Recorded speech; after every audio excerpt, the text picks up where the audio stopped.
Recorded Books presents an unabridged recording of Fiona's Luck by Teresa Bateman, narrated by Timothy Reynolds, and directed by Jenny Seelig. Once, luck was as free to be had in Ireland as sunlight, and just as plentiful.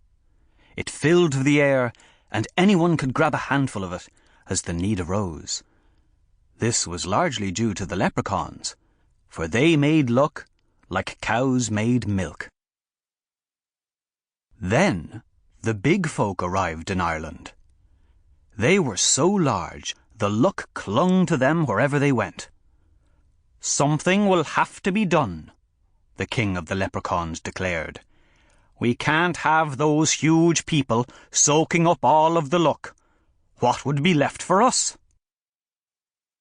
So, under the king's orders, the leprechauns wove fine golden thread into magical nets. Then, late one midsummer's eve, when the luck was at its height, they swept it up and stored it all in an oak chest by the king's throne, so he could distribute it where and when he chose. But the leprechauns had been too thorough. They not only scooped up all the leprechaun luck, but any other luck that had been floating about as well. The land of Ireland fell into a time of great misfortune.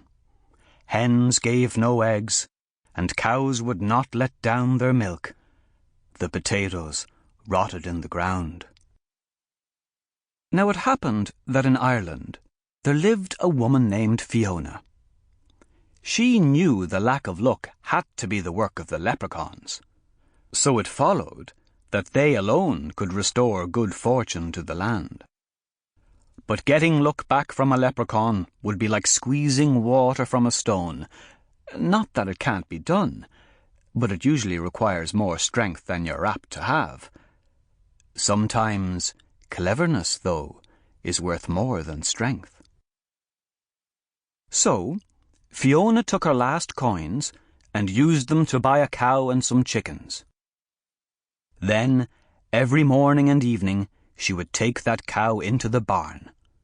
When she emerged, she would be carrying 2 buckets slopping over with whiteness. "Aye, she's a fine cow," Fiona would say to any who asked.